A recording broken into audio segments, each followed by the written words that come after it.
in Seattle, Washington. Ah, is it rainy there? Almost every minute, but not this exact minute. So very lucky. Nice. Yeah, we've had a couple days of rain here. It got real cool, which is unusual for Florida. So, where are you guys? we're down in Florida. Okay, which part? Sarasota. It's an hour south of Tampa. Yeah, okay, gotcha. I think I drove through there once. Yep. Probably. We've got the #1 beach in the world or something like that, which brings a lot of people. Excellent. Absolutely. So are you all set up? You're all comfortable with your audio and computer and all that good stuff? Yeah, I think should be all good to go. Just a heads up that I'm going to have to race out of here at like 11:39. That's fine. Okay. Yep. That would be like 36 minutes, right? Yes, exactly. Perfect. Jake, you good with everything? All right. Everything is good. So probably the most common question ever, I got to know the backstory of your amazing nickname. Well, you have a company named Moz. You can't abscond with something that's not a pun. You got to lean into that, man. Yeah. No, so my wife came up with Wizard of Moz actually when Moz was still called SEO Moz. Mm-hmm. And I think it was a reference to two unusual abilities. Well, one reference is obviously Seattle is called the Emerald City, so Wizard of Oz made sense. Right. And then the second one is I have two strange superpowers. Well, one's not so super anymore. I used to be able to take down websites by tweeting them. Now server technology has gotten way better, and so they can handle a burst of a few hundred visits simultaneously, but that wasn't the case back in like 2008, 2009. The second one was just an ability to rank websites in Google, which right. I'm less of a full-time hardcore professional SEO these days. So no, I remember you. Cloudflare definitely thwarted you, right? You can't take the websites down anymore. Yeah, exactly. I mean, there's some that still get brought down. I did notice Martha Stewart has that ability. She tweeted a link to my wife's blog, everywheres.com. And yeah, Martha Stewart sends, tens of thousands of visits in a minute. And that actually did crash the site. Yeah, I remember it was about 13, 15 years ago. I got an email from Oprah Winfrey's technical producer that said, just wanted you to know that the show is going to air tomorrow and you should expect between 100,000 and 300,000 unique visits, and we had to go talk to, I think at the time it was HostGator or something, and get them to prepare for it. Oh, wow. Geez. Yeah, they had a whole sheet. When the producers reached out to us, they had a whole checklist of items because whenever they mention someone's website, these things happen. So they prepare us for it. That's amazing. If only you could measure that referral traffic. There's no, it doesn't come with a source. Yeah, weird. Well, long story that I won't get into, but Geraldine and I were on Oprah's show many years ago. What was that, 2008? And yeah, the producers there were very, very strict, very regimented. Oprah herself is super professional, right? Mm-hmm. Polished as all get out. It was an interesting experience for sure. What was the topic?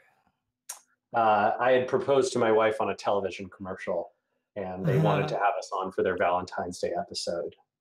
And so we said, well, we weren't giant Oprah fans, but we had really wanted to go to the Museum of Art in Chicago. And so we said, well, if you fly us in a day early and we can go to the art museum, we'll come out. And they agreed. And so, yeah, we went on the show. Oh, that's fantastic, man. I haven't been on Oprah. I don't think I have any plan. Is she even still doing the show? I don't think so, no. No, she's just instead of the show, I will own a network. And that's what I will do. And run for president. It's going to be great. Oh, she's going to run for president now. Well, I can't decide if I want her to or not. I'm not sure. It's That what if our country had like a series of TV show hosts becoming president? It would be like that movie Idiocracy, or what is it called? Yeah. You yeah, know what I'm talking idiocracy. about. Yeah. Oh man. I'm scared because I'm living through a poorly imagined future. Okay, so you've got a new book. I want to know what's going on with that book. Is it out Sure. yet? Yeah, it just went up for pre-orders on Amazon actually. So it's coming out April 24th, and the title is Lost and Founder: Painfully Honest Field Guide. Uh, and you can, I think, if you search for just Lost and Founder book, you'll find it. Painfully Honest Field Guide to the Startup World. So what are like the big core pillars of your experiences like writing that book? Hoo-hoo, of the experience writing the book. Yeah. Yeah. Well, I certainly was, I went into it with eyes somewhat open. My wife had written a book as well. And so, I knew a little bit of what that was like from watching her go through the process, but it was definitely much longer, more intense, and much more formal than I expected. If you have experience with kind of the stereotype or archetype of what publishing a book was like in the 1960s or 70s or 80s, right, from watching movies or TV, it's actually not that different, right? You build a close relationship with your editor. You're having late night phone calls. You've got deadlines, and there's tons of changes, and it goes through layers of fact checking and research and all this kind of stuff. So it was compared to the books I'd written previously for Wiley and O'Reilly, which were very much just write it, it gets copy edited, it's published. Mhm. This was, this felt like a true tortuous writing process, which I actually enjoyed quite a bit. And what was the total length of time from like start to finish? So I pitched publishers basically with an outline or with a document that included an outline that I put together with my agent, and that was pitched in January of 2016. Oh wow. And basically signed a deal, I think, in March of 2016, had a finished rough draft at 10:30 p.m. on December 31st, 2016. And so the last year has been kind of the massaging of that rough draft and updating, editing, the whole publishing process, which it kind of shocks me that it takes a year, but it does. Is it a long book? No, I don't think so. I would say it's pretty average length for a business book. I think around 300 pages, but reasonably uh, reasonably sized type font Nice. and spacing, and a good number of images in there as well. Heck, did you do the Audible? Not yet. I actually haven't heard from them about the Audible. I'm a little nervous about doing that. You've got to. Sit in a quiet room for 4 days reading your own book. It's a little awkward. No, I'm a big fan. So I consume Audible at scale, right? And the best ones are when the authors do them. I mean, I kind of want like a Steve Buscemi or Alec Baldwin. You think I could get those guys to read my book? That's hilarious. Yes, or William Shatner. There you go. Oh God. Oh, Shatner. Jeez. um, yeah, so I like it when I was talking. Do you know Marty Kagan? No, I don't know. Oh, he's this like really popular UX author. Talks Oh, about okay. like building products. He's the Silicon Valley product group. I mean, they did like eBay, like every big product they've had their hands in, Okay. designing like the part of the user experience and stuff. So we had him on the show, and he has like a best-selling book called Inspired: How to Create Products Customers Love. And Mm-hmm. he like works with Envision and all the big, Slack and all those people. Uh, Yeah. so he had a 10-year anniversary, and they did a rewrite of it to update it. And he came on the show. He said that the publisher didn't want him to do the voiceover. I was like, Marty, come on, man, that's the best. Huh. Interesting. So my Interesting. Yeah, vote's I for knew you to do it. Geraldine had to fight with her publisher to be able to record her own audio version. They do like to hire voice actors. And I think that's probably because it's more professional and polished. Those people are really familiar. They can probably get it done more quickly. And I suspect a lot of authors are not, don't have phenomenal voices, don't have tremendous, variation and flux in their intonation and their tone. So yeah. You have a beautiful voice, Rand. Oh, you guys, come on. You do. Man, it's beautiful. I was like, I heard your voice, and I was like, Jake, what's that angel? Who is that? He's like, it's Rand Fishkin. I was like, get him on the show. Now I was like, call Jenny, have Jenny get him on the show. We got to make this happen. But Joel, you must have that experience of where you listen to yourself. Yeah. And you think, dear God, I sound like that. Who would want to hear that? No, I love me. No, here's the thing. Of course, at first, right? So it was real difficult at first. And then I'm one of the people that, like, if you own a bakery and you're making cake, you got to eat the cake. So I listen to the podcast and that's how we incrementally make it better. Like right now we're working on an Alexa briefing because we want to get, oh, thanks. Alexa, stop. There we go. So we were working on our Alexa flash briefing, and what we do is we actually make variations. Have you used them at all? Do you have an Alexa? I do. I'm scared to admit it, but I actually don't trust that thing, so I don't keep it plugged in. Yes, you would be great with Christian Sassier. We had a guy on the show, and he's a security expert, specifically with blockchain. And he was talking about how he does the same thing because he wants the voice system to come out that keeps it locally. So it's not actually on servers of anyone else's because he doesn't want the data breached. I don't trust where that audio file is going to end up or how it's going to be used or how it can be reused to construct something that I never said through understanding and listening to all the words that I say.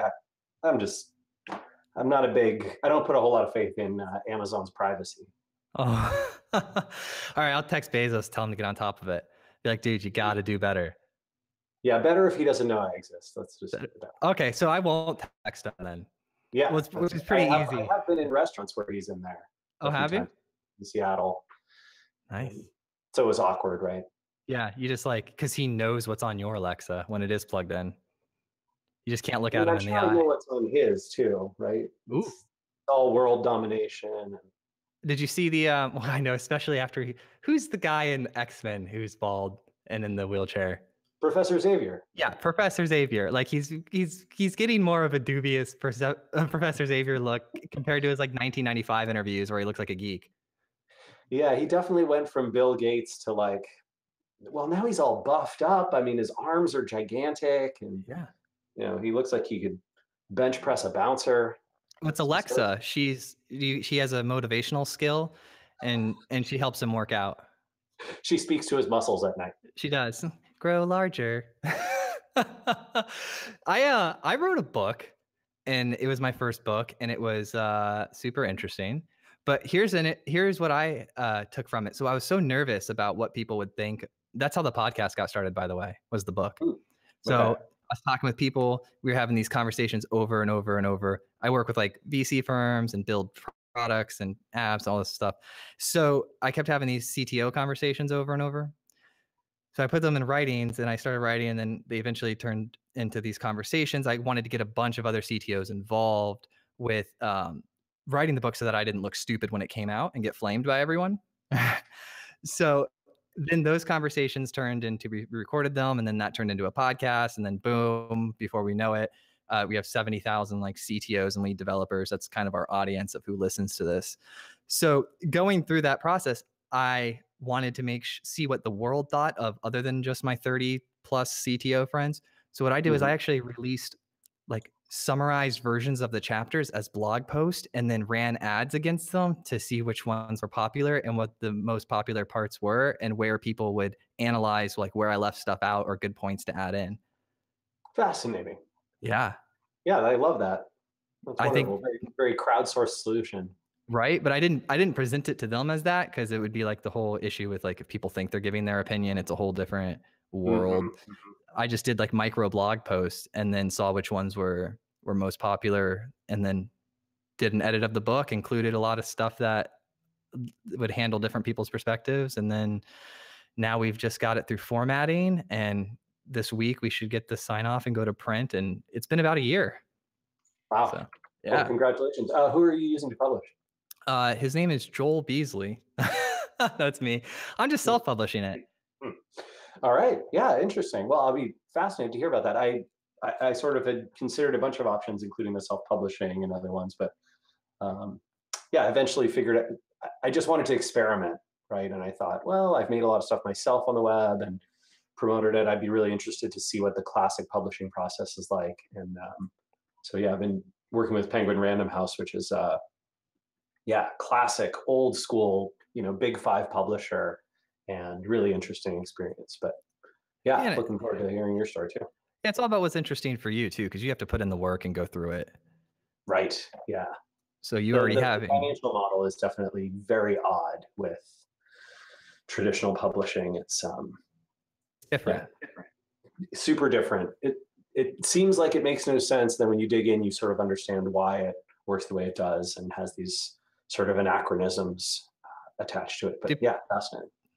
Are there still bookstores? Like, you know what? One of the weirdest things is, so Amazon, between whatever it was, 1997 and 2011, I think took about 60% of the book sales market, maybe a little less than that, 55%, something like that.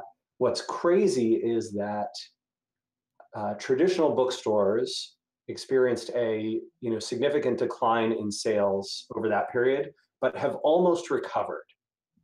And so basically, if you were to look at what were total book sales in 1999 and what are total book sales, physical book sales in physical bookstores, you would find that they're not very different. Most of the difference is like Barnes & Noble and Borders and a couple other of the big chains. But independent bookstores have actually been growing.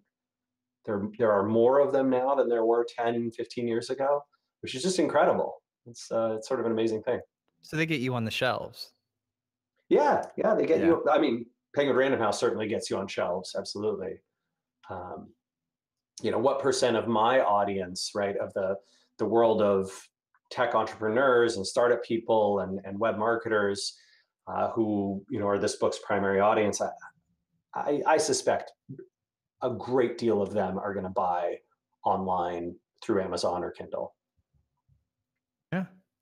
I mean, I buy online through Amazon and then through Audible. Sometimes I buy the physical book. Like usually when my friend gives me, I have one friend who gives me books, and then he always wants them back, and I really like the covers, and I think it makes me look smart having them scattered around the office. So I'll go buy the physical books off Amazon and then use them as sort of props. But I consume the content just with Audible.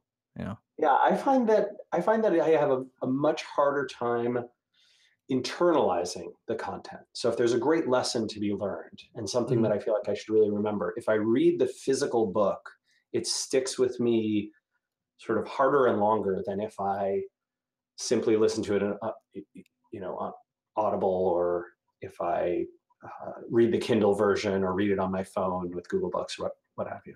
Yeah, it's called the forgetting curve. So it's the rate at which you can forget information based on how you consumed it. We forget at the rate of 1 bit per neuron per second. So you can go actually look up, it's a curve, it's a chart.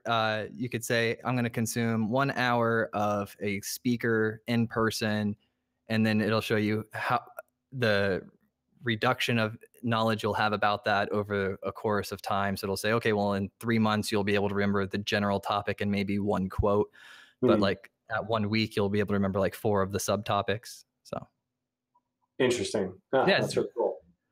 Yeah, one day I was sitting around, I was like, oh, man, I forget stuff. I wonder if there's research on how people forget. And I found it. I was like, oh, cool. That's how we forget. Yeah, that's terrific. Well, it must mean I have far fewer neurons than a lot of people because I have a terrible memory. Well, I have a good one for you, a good question for you. First of all, I've been when did you start Moz? End of 2003, beginning of Perfect. '04 is the So official date. you're who I'm thinking of. So I've been paying attention to your work since like 14, 15. I'm 30 now. So Wow. Jeez. yeah. So when I was, my dad taught me how to program. He was an engineer. He taught me how to program around the age of 8. And then I was programming for a couple of years. And then I started getting into the internet web technologies. And I specifically remember you were one of the first pieces of content.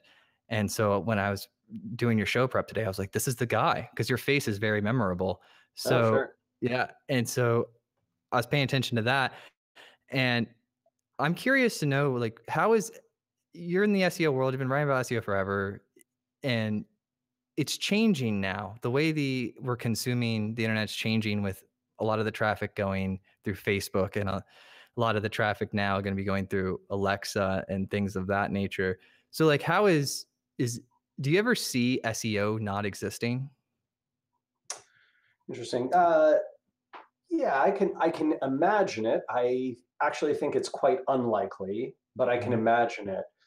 The reason is every time there's a big new technology that's going to supposedly completely cannibalize and eliminate some old technology, Kindle killing books, for example, or Amazon killing all of retail, or Snapchat killing Facebook, or mobile killing desktop, right? That's actually probably my favorite example, right? Mobile is supposed to kill desktop. What actually happened? Desktop plateaued, but it remains just under 50% of web traffic, and has not really budged in all these years that mobile is supposed to kill it. So it never died, right? It just stuck with us, just like physical books have stuck with us. I think there's very few technologies that actually get truly killed. Maybe the newspaper is an example, but magazines were supposed to be totally dead because of the internet. Guess what? Physical magazine sales still just as high, so sort of at their height, right? So here's a question: Can the SEO concept, let's say, I'm just playing hypothetical because I don't know what else to do on the show. So let's if it were to start going away, let's pretend it does die or whatever. I believe SEO Moz, or the whole concept, could pivot to the optimization for search within the network. So like optimizing your content for search within Facebook search, or within Instagram's or Snapchat's search. You guys could pivot that way. What do you think of that idea? I don't love it, but I agree. I think if Moz is going to survive long term, it'll have to be ready for upheaval. The nice thing about being a marketing focused software company is that you skate to where the puck has already gone instead of to where it's going. I think I learned my lesson well on that one. If you try and market to a place where you think attention is going to be in a few years, you actually find yourself in a poor position pretty often, and it's fine to trail, right? It's absolutely fine to say, oh, lots of attention's going to Facebook. Let's see if this takes off. Oh, it did take off, but the network keeps changing. All right, now, 7 years in, maybe that's the right time to build a great social media suite of software, like a Hootsuite or a True Social Metrics or Brandwatch or somebody like that, right? And so laggards actually, at least in marketing software, tend to do better than the early adopter innovators, many of whom just die on the vine. So you pay attention to when the attention has like proven itself. Exactly. Like we try and watch where it's actually going as opposed to theorizing where it might go. Right. So I have a blog post, for example, on my personal blog, moz.com/Rand. Just recently in December, I got a bunch of data from JumpShot, who monitors web traffic through clickstream data. And so, my big question to them was, is search dying, right? Are there fewer searches being performed on Google, now than there were a year ago or 2 years ago? Are we actually seeing Alexa or other kinds of voice search eat into that? Answer, no. Growth rate remains very similar from 2015 to 16, 2016 to 17, and 2017 into 2018. So that cannibalization doesn't look like it's happening yet, at least. Yeah. Well, the other thing we were curious about is, what about SEO? Google's got all these crazy types of results in there now, the featured snippets and instant answers and all these answer boxes up at the top, the knowledge graph on the side, et cetera, et cetera. Is that cannibalizing clicks, right? Are fewer people clicking on organic search results than they were a year ago or 2 years ago?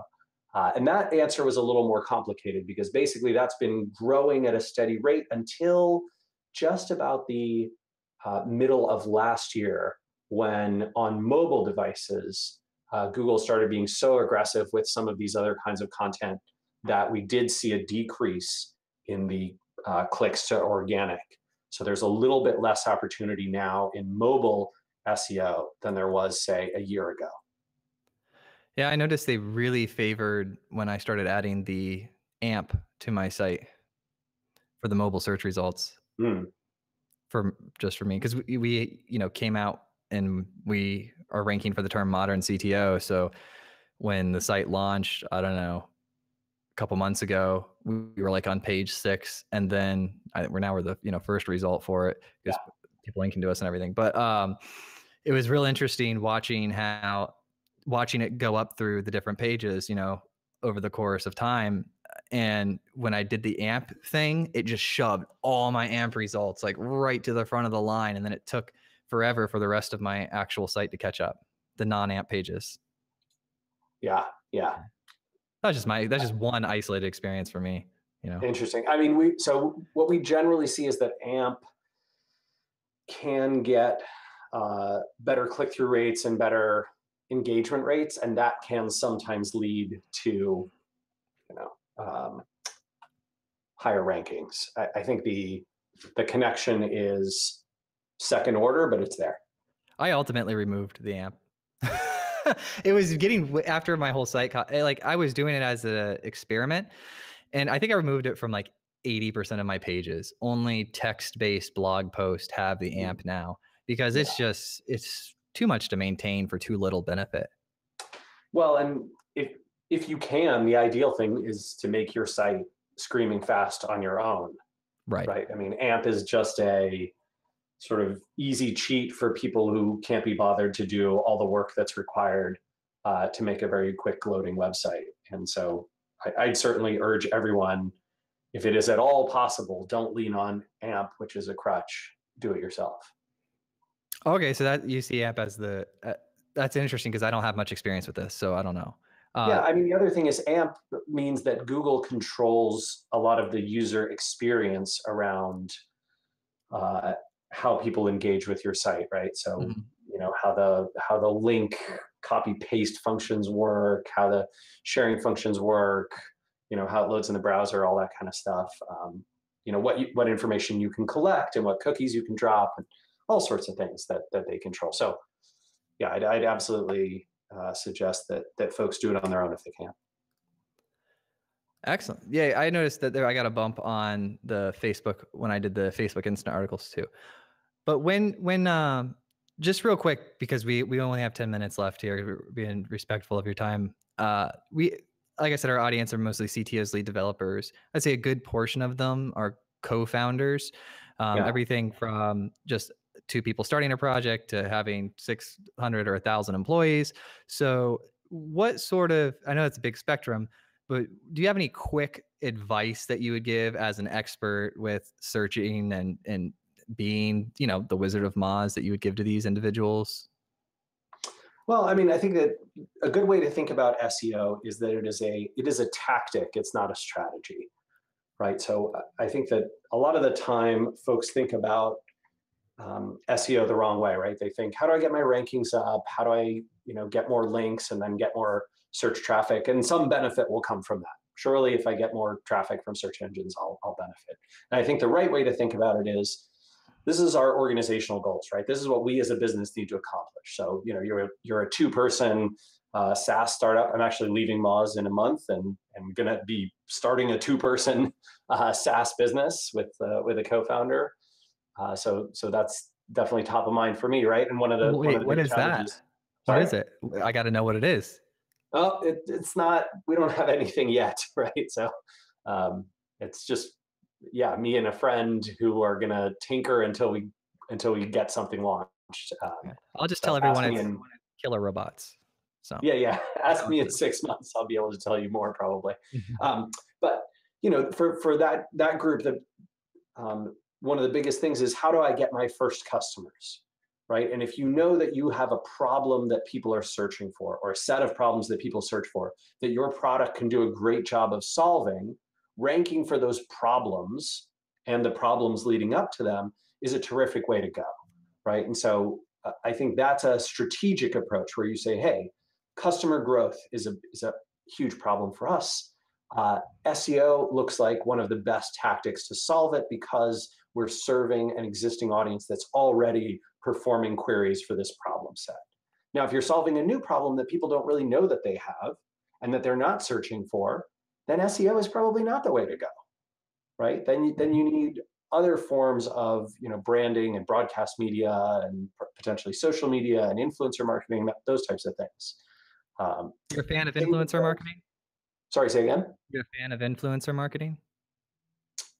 I am in the broad sense. I am not a fan of the very narrow definition of it that's come to exist, where it means like, buy a sponsored post from an Instagram celebrity.